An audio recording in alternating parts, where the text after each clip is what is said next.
Ассаламу алейкум достор. Кандайсыңар? Прямой эфирим башталды. Кирип аткандарга, көрүп аткандарга абдан кубанычтамын. Ва алейкум ассалам. Учурашуулар салам алейкумдер болуп атат. Жакшы.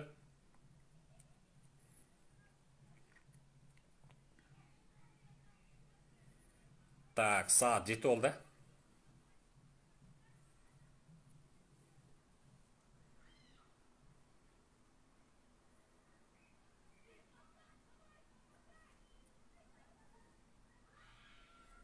Ва алейкум ассалам. Салам алейкумдер. Учурашуулар абдан көп.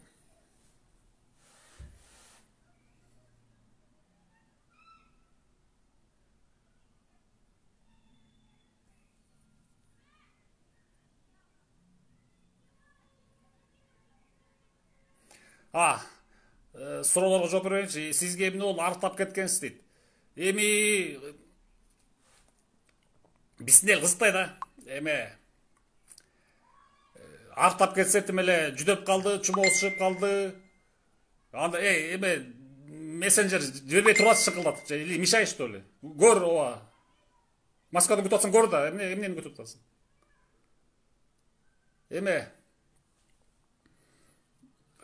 Арыктап кетсе эле чумоосу чыгып калды. Андай эмес.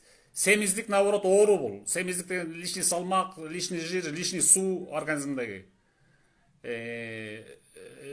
Лишний лень, неэстетично, некрасиво семиздик деген.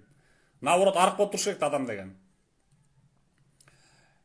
Ошол атайын целенаправленно арыктагам. Билесиңер да баягы YouTube'да каналымда эме бар. Спортзалга барганым, жүгүрүп 3-4 километр жүгүргөнүм, челезден спортзалга барганым, диета кармаганым, ошол эле для соблюдения красоты и молодости, ошол эле болгон эле. Анан арттап кетти, анан тигинтараминт ошол арттап кеткен. Экинчи суроо. Дагы мен берден суроолор боюнча эме түшүп койгом. Дешет экен деген рубрика. Дешет экен. Эл өзү элек чыкты, дешет экен. Саясаттан эле эмнеге ыргы өтүп кетти, дешет экен. Эмне ырдагам келди, ырдап койдум, анын эмеси бар экен. Эмне саясатта эле жүрүш керек өмүр бою. Анан да минтип ашат экен, арсызданышып. Ой, бул кандай киши эле убагында. Ой, бул убагында кандай киши эле. Карачы, бечара бул ырдап калыптыр. Бечара ырчылар бечара болсо анда силер кимсиңер вообще? Ырчылар деген билесиңер, самый миллионерлер. Биздин эле Кыргызстандын ырчылары. Тигине $1 миллион аса эмнеге алып атышат? Мингендери кнопочный машина ырчылардын. Силерден тигинтип калды, минтип калды. Өзүңөр жашаган квартира. Түрткөнүңөр тачка. Жүргөнүңөр Россия. Кара келе албай ызчы болуп, сол элес болуп ызчы болуп атасыңар, анан кайра да сынтап, бул кезде чоң саясатчы эле анан бечара ырдап калыптыр. Бечара ырдап калган жокмун мен. Мне это нравится. Понимаете? Ошол. Анан мындай деген ушактар бар экен. Айдар менен Максимден таяк жеген, анан ушинтип калган. Эмне минтип калыптырмын? Мен болом өзүм ошол. Айдар менен Максим өкө тең досум болчу. Мына азыр ачыкка чыгайын. Мисалы Айдар Акаев менен 2001 жылдары экстрасенс эмеден Индира Исманкулова деген бар. Ошонун офисине жолуп турчубуз. Ишенбесеңер барып сурагыла, тиги эмеде офиси. Белинский Бокомбаевда жайгашкан. 2001 жылы досум болчу. Анан революция болуп албакшы качып кетти, жакында өлүп калды. Абдан кейдим, абдан кайгырдым. Айдар Акаев досум болчу да. Анан ал кандайча мени сабатып калат. Андан кийин Максим жөнүндө ушак чыгарып Максим Бакиев ушинтип мотуйтуп сабатып коюп. Ал менен бизнес партнерим болчу. Ал кандайча мени сабатат. Ушундай аппендич алсаңар да, эл журт. Өзүңөр жомок чыгарбасаңар да, өзүңөр ошого ишенип, бириңе пихать этип, толкать этип, оңойтуп калды, тигинтип калыптыр. Айтып калган эмес, баары ушак, баары жалган. Өкө тең менин досум болчу. Так, 4-чү часто задаваемый. Жаш аял болуп, жаш аялы муну ырдатып бийлетип койду. Жаш аялына жагынайын деп атат. Ой, жаган бай эле, эмнеге мен жаганы, мен бирөөгө жаганы ырдап сырдабайм мен. Бирөөгө жагынайын ырдап бийлебейм мен. Ырдап бийлебей койсом деле жактырат ал. Жашай алам мен. Хокмаштар көпсүңөр да жагат.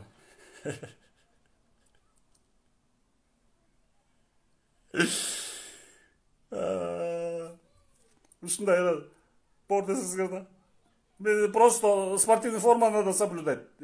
Веселье души, равновесие души надо сохранять, соблюдать. Ошон үчүн ырдап бийлеп өзүмө жакканын кылып атам. Анан дагы айтышат экен. 5 жылдан бери домашний арестте отуруп, крышасы кетип калды.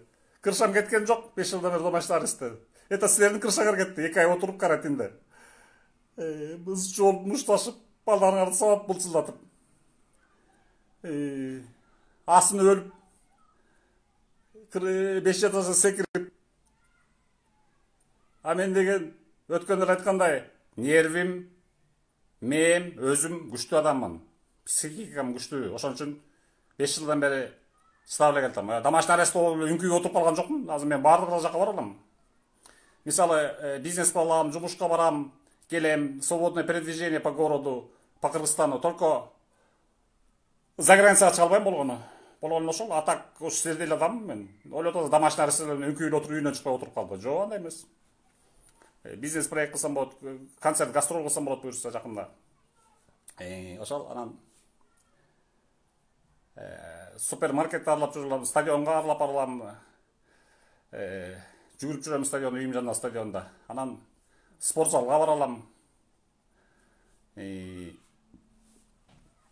Силердей эле адаммын деп атпайм, айтпайм. Болгону эле ошо бир жумада бир колония последний бар отметка кылам болгону. Мыйзамды бузбашым керек, тартипти бузбашым керек. Ансы деле тартип бузам деп бир жыл зонага отуруп келдим барып. Кстати, зонада блатной отурдум. Зонада блатной, борзый. Конечно, закрытый режим кармайт биз мусулмандар, 100га жакын мусулман. Ар кайсы зонада барганда да, кээ бир 100 мусулман, кээ бир 200 мусулман. Ошол бизде закрытый режим кармайт, барып. Ошо закрытый режимде отурдум, блатной, борзый отурдум. Эч кимди токтоткон жокмун, любой жерде борзый жүрөм деп билесиңер мени. Ошол.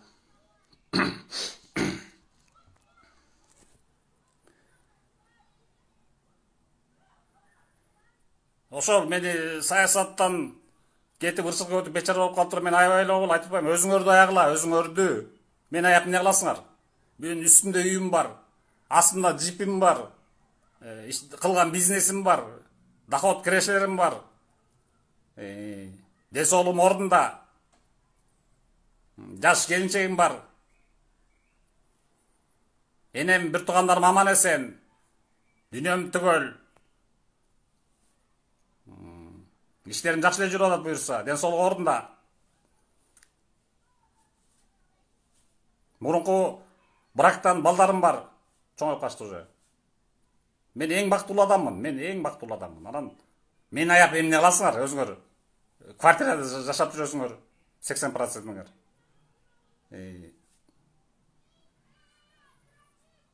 Квартирада жашап жүрөсүңөр. Ар кайсы жакта дүйнө жүзүндө тентип жүрөсүңөр, гастарбайтер болуп. Анан мен аяп койсуңар силер. Силер мен аяган даражага келип калдыңар. Өзүңөрдү аягыла. Так. Дальше.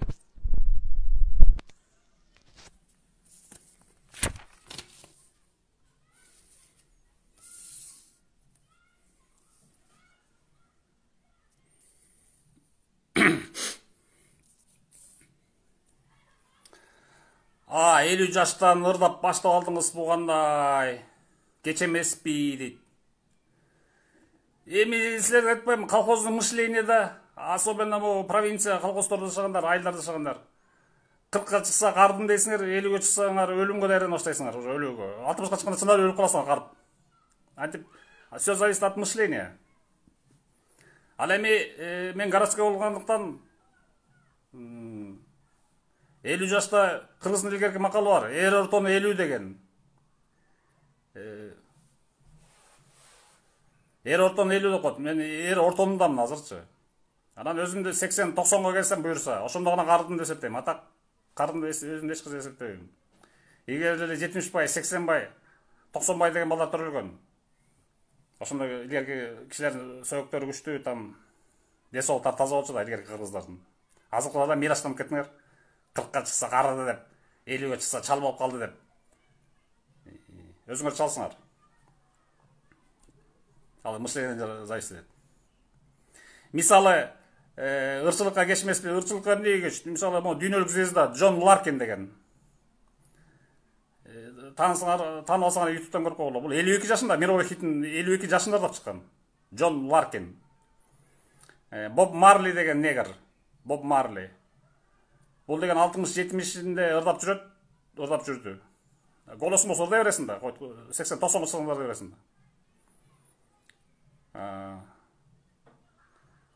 Биздегилерден санасаң Сосо Павлиашвили, Леонтьев толот го. 70-ке, 60-ка чыгып калдыр деп атышат. Мен алардай уровеньге не замахиваюсь. Ну для себя пою. Вам то что, эмнеңерге кетип. Жакпайбы кете берле, кызыктайсыңар эме. Деги, мисалы мен деле могу лентамдан алдыма чыгып калат, Facebook'танбы, Instagram'данбы жакшы, мен өзүм жакшы көргөн мировой звезда ырчылар чыгып калат. Анан укум келет, мисалы Modern Talking чыгып калат астынан. Эме чыгып калат, ар кайсы мен жакшы көргөн ырчылар, фристайл чыгып калат. Угайын дейм, 3 мүнөт эле ашып кетсе, 3 мүнөт кийин убактым болбой калат. Сохраненныйга калтырып коймой, кийин убактым болсо болгон, мен итоо дагычы өзүмдүн. Мен өзүмдүн любимый звезда ырчыларымды укканга убактым жок. Силер мени издеп жүрүп угасыңар дагы, анан үшүнү анан тигиби деп жаман-жуман комментарий жасасыңар. Жазбай эле койгула комментарий. Башында 1-2 видео ырында окугам, андан окубай калдым ужечи. Кече тиги Толгода Арзыкеева деген айтып атат, КТРден. Мен башында тышалап жүрдүм, андан окубай калдым. Тууралар окуй эле коюш керек. Мисалы ошол эле хейтерлер кыргыздын мыкты чыкмагуларын түбүнө жеттиңер. Мисалы, Сыдыман, Даниэль Ажиев үчөөбүздүн статьябыз бир эме деген. Улар хейтердин назарын тартып атабыз да. Мен дагы 12-13 жылдары орус журналисттер менен чабыша кетип, алар хейт жасай бергенден орустар оозуңарды баскылачы деп баарын затыкайт этип, алар менен чабыша кетип 13-14 жылы. Анан алар заявление жасап ошол азыркы наказание жаза тартып аткан жазамдын бир статьясы ошол хейтерлердин азабынан да азыркычы. Анан статьям ошонукундай эле, Сыдымандыкындай, Даниэль Ажиевдикиндей. Сыдыман болсо жакшынакай сүйлөп аткан блогерлер анын түнү жеттиңер аны. Тиги бу деп хейт жасап атып. Даниэль Ажиев 7 миллион сом тараткан албакчылуу өкө горячий болот экен, мына ооздон алып жетпей кирип кетишти. А мен болсо русскоязычылар менен чабыша кеткем 13-жылы. Анан комменттерди окуйм. Комменттерде мындай да, мисалы бир ырдаган видеомду 70 000 киши көрсө, статистиканы эле ушундай этип келечи, 70 000 киши көрсө. Менин азыр видеолорум ушундай көрөт. Немени 70 000, 50 000, 30 000 көрүп атат. Бир эле видеомду. Анан мисалы бир эле эмеден, бир эле страницадан, жалпы интернеттен терип келгенде мен эсептеп көргөм, бир жумада 1 миллион киши көрөт экен. Бүт эсептеп келгенде 1 миллион киши нормально адиле. Жаккачы көрөт атат, болбосо ырдаганым жакпаса 1 000, 2 000 киши көрмөк, дагы эч ким көргө болмок да. Анан ошондо мисалы 70 000 киши көрсө, 300 киши жаман комментарий жазса, мен эң башында эсептеп көргөм. 700 жакшы жазса комментарий, 1000 комментарийден. Калган 69 000 70 000 мисалы зрительдин, 70 000 зритель. Силерге кыкеңдерге майдалап түшүнбөйсүңөр азыр, тупейт этип калгансыңар. 70 000 киши көрдү мисалы. 70 000 киши көрдү. 70 000 киши көрдү. 1000 киши комментарий жазды. Анын 300 жаман. 700 жакшы. Зато 69 000 молча да бирет, молча жагат жаккан чунчуп койду. Болбосо алар петиция жазган жок да. Нурлан Оту ырдабасында петиция жазып, баары ошол 69 000, 60 000 жаман коммент жазса, анда кичине ойлонуп калмак, болбойт го деп. Чугушкан жок, посторонний наблюдатель. Так что 70 000 кишиден 300 хейтер. Это для меня ничего не означает. Тфу, да, мындай хейтерлер да, мындай. Алар несчастный, мен хейтерлерди бөлөм бөлүктөргө. Мисалы, мондай категориялар эсептеп коюп ойлосо го. Жөн эле кашынып эле мен силерге айтып атпайбы, мен любимый ырчыларымды келип көргөнгө убактым болбой калат. Түрүйем да лентагачы. Сохранить коем, аны көргөнгө убактым болбойт. Мисалы Modern Talking, мисалы жана Freestyle, 50 центтерди көргөнгө убактым жок кайрачы. Ошо менен калып кетет акчалар. Анан мени эринбей көрүшөт дагы, шашпай эринбей ошол 70 000 киши. Анан бири 300-сү жаман коммент жазат. Мен ошо 300 кишини мындай элемелерге бөлөм. Категорияга. Биринчиси жанагы инвалидный коляскада отургандар болуш керек. Инвалидный коляска, злой на судьбу. Экинчилери нищийлер абдан злой. Үчүнчүсүлөрү шариатта айтылган адамдын шайтандары да булар. Адамга жакшылыгы жок, көрө албайт, иштар. Категория бөлөрсүң, каражы келсин, өлчөлөр өздөрү менен келсинчи. Ишинсе ошол да, короче. 70 000 кишиден 300 киши это тфу да, бачы. Капля в море да. Жасай бергиле. Мен окуй да алам андан. Бир окуп көрдүм башында, анан окуй да алам. Зато статистика в мою пользу.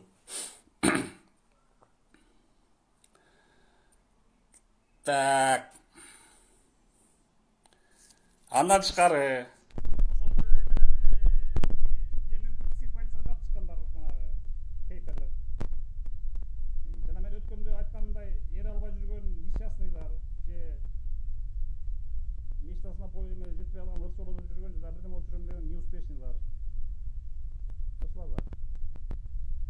так что айтарым, хейтерлер билген боңарды жеп, кайра боккуса бергиле. Несе окуганды жок. Өзүңөр гана берейт, өзүңөр нерсеңер гана берейт. Так.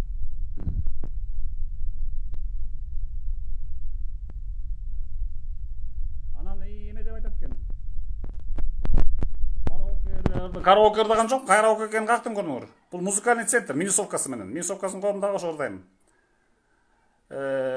Жана ырдап аткандар акасыңар, жана Шатуновду ырдаганымда өзбекче эки ырдадым.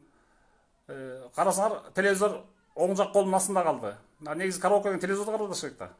Бул караоке эмес, минусовка, музыкальный центр. Просто сөздөрүн жаттайм, бир жумадан бир жумага жаттайм, 10 күндө бир ырдап чыгып атпайм, ошону жаттайм. Өзбекчени да жаттайм ба. Анан мен ошол тиги айтып атышат, кошуналар эми ошо хейтерлер эмнелерин билбей, кошуналарына жалко болду го, кошуналарына жалко болду го.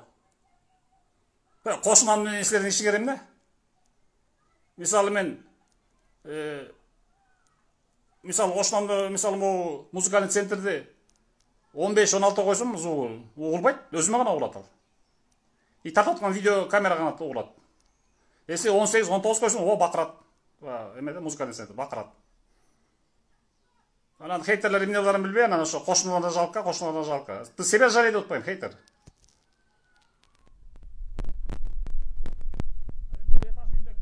Артык эми ойлоп атасың, ошондук койсо эле, этаж үйдө бул мен эме кылгам, под студия жасалгам. Бир комнатасын студия болгам. Өзүм ырдай турган музыкальный центр там барын, анан андай эле жалы болуп атса, особнягым бар, кетип калам, камнесор. Особняга килтеген там, коро жайы менен там. Даже клип тартып атат жерден. Коем да даңкылдатам, дүңкүлөтөмбү. Та силерди конокко чакырам. Так.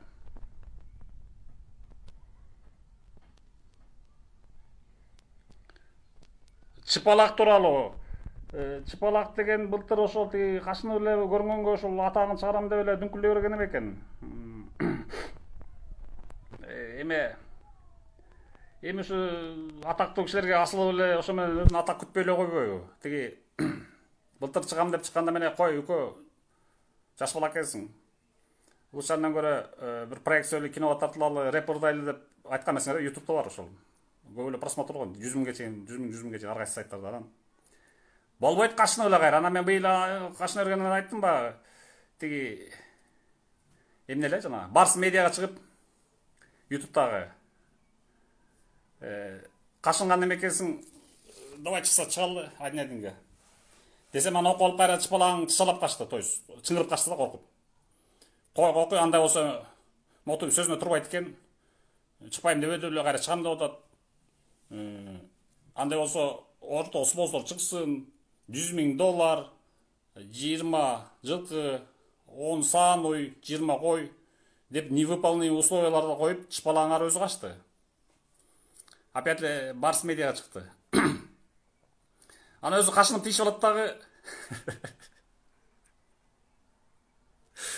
жаш бала да кашысы тийишип алат да анан кайра качкан ана эмне кылдыйсың анан эми кайра баштады концертин. Бүгүн эле окудум, эмне дейт? Мотоюкка мен жумуртка жегизем дейби, жумуртка ичирем дейт. Мен сага билесизби чыпалак? Калбасам 28 сантиметр, калбаса сору жутам мен сагачы. Калбаса, түшүндүңбү? Соросуң. 28 сантиметр жоон калбаса соруп көрдүң да, ошону сору жутам да мен сагачы. Так. Өзүнө жарашып барып атам. Ал не деген сөз экен? Жумуртка ичирем. Жумуртка ичирсем мен айтпайм, калбаса сору жутам мен сага. Билесиңер да. Мен деген зонада блатный отурган. Даже камчы ворумда тоотпойм. Иди нафиг деп иштейм. Воровскойлорумду эч ким тоотпойм мен. Анткени мен мусулмандан коркот булар. Сирияда башка серлерден коркуп качкан буларчы. Баш көтөрүп сүйлөй албайт бизге. Мен любой жерде борзой блатный жүрөм.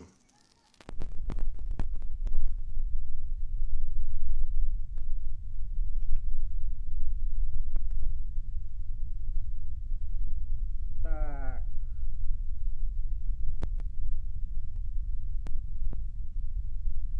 Daha ne dedim? Saptan çok kötü. 21 metre çok kötü be.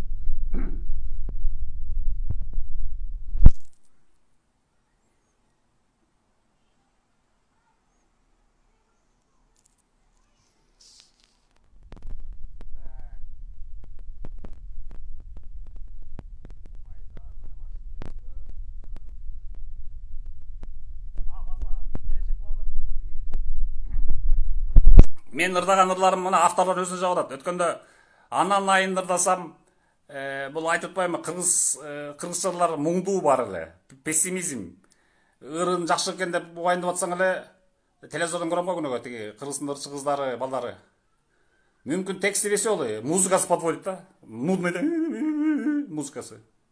Музыкасы жакшы болсо, ыры кайгылуу да. Өлгөнүнө калдым, тигинтим. Ошон үчүн көп орустун, то есть кыргыздын ырларын көп ырдагым келбейт. Анан тандап отуруп веселошуу экен деп туруп, веселый ушул экен деп туруп, анан айында тандап ырдап койдум эле. Авторуна түпсүз жаптырмын. Автору Дорон Жолдошев резко чыкты, супер басты Facebook'тан. Акчасы өтүп кеттик, анан ал мени чакырды. Могу карантин бүткөндөн кийин жаш кыял тобуна келиңиз, студияма келиңиз, ыржаштырабыз, иштешебиз. Так что автору, анан айнырдын автору Дорон Жолдошев өзү жактырып аткандай хейтерлер. Быжырабай жаңы отура элечи. Иштар хейтерлер. Авторлар өзү, композитор өзү чакырат. Так что мен жакында жаш кыял тобунун солисти катарында көрүп калышыңар мүмкүн.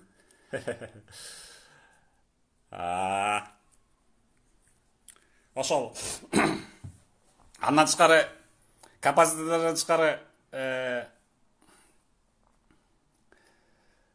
композиторлордон тышкары тиги белгилүү ырчыдан Сыймык Бейшекеев постоянно супер лайк басат дегенлерден Facebook'тан.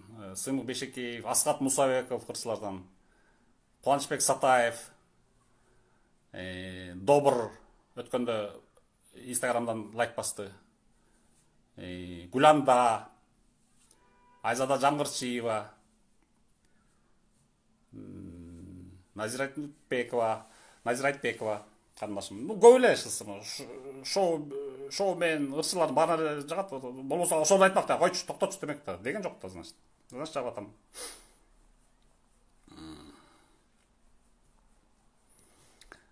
Анан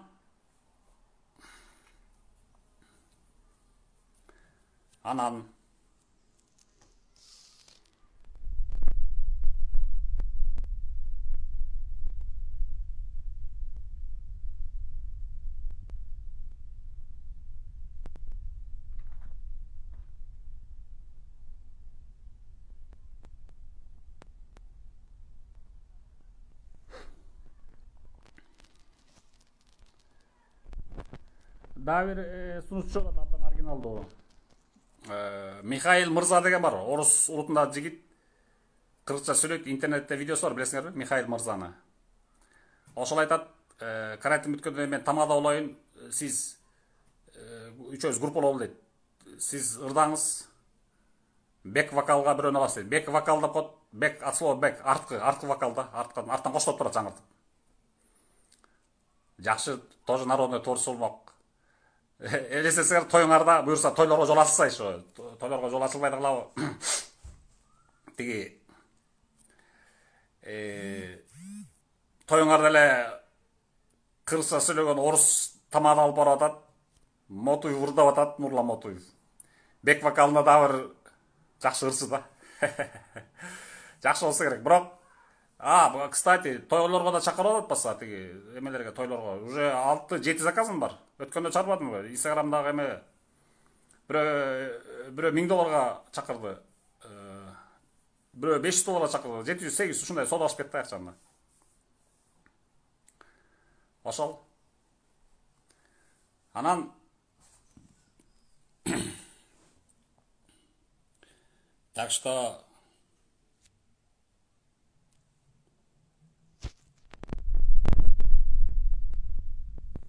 эми саясат боюнча президент Сооронбай Жээнбеков молодец, азамат байкем. Душманым мени убагында каматкан Алмазбек Атамбаевди каматып берди, чумоосун чыгарды. Ошон үчүн эле мен бул ишин абдан сыйлайм, суроо өткөнчө колдойм. Сооронбай Шариповичти бардык жагынан, бардык начиналардан колдойм. Азамат киши, молодец. Иштер алга жылсын. Менде билесиңер, трайбализм жок, национализм жок, регионализм жок. Бирок эми статья Сыдыман, Даниэль Ажиевди ошошуп калганы просто биздики эме, там.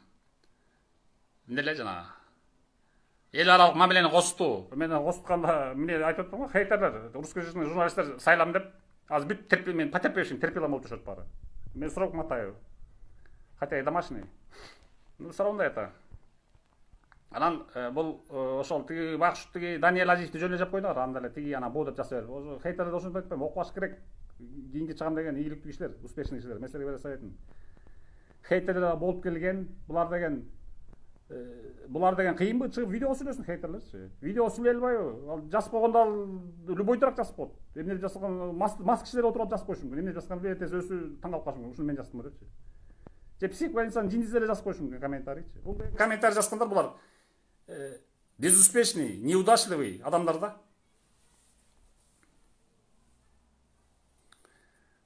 Анан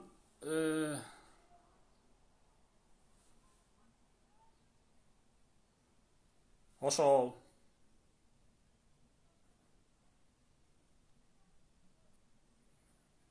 эмне кылайын анда? Так, сөздөрүм бүттүбү? Сурооңор бүттүбү силердин?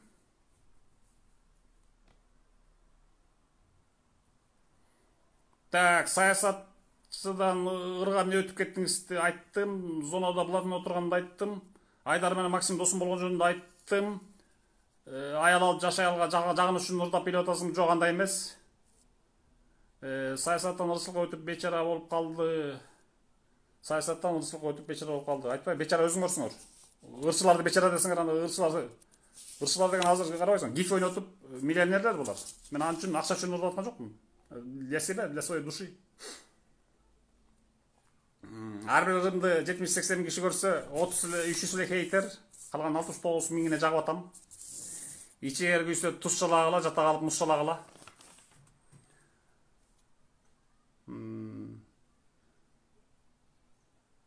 Чыпалак, ыпыла соосту, боз чыпалак ошентип айттыр. Бүгүнкү бир интервьюда жүрөт го. Жумуртка ичирем деп, жумуртка ичирген эмес. Мен ага колбаса солдурам. 28 сантиметр колбасам бар. Ошону солдурам да мен ага чыпалакка.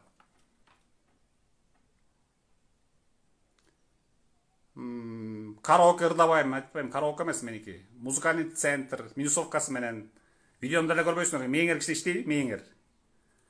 Ырдап атканда эле көрүнүп эле турбайбы? Телевизор под правой рукой калып калып атат постоянно. А мен микрофон менен видеокамерадан карап алып ырдап атам. Так, карантин тууралуу мен күчтүү 5 жыл чыдадым. Силер слабый чумоосуңар, 2 айда кырылышып жинди болуп кеткен, башыңардан карабуу чыгып. Мен күчтүү үчүн 5 жыл чыдап отурам, домашний арестке. Так. Чыпалак тууралуу айттым.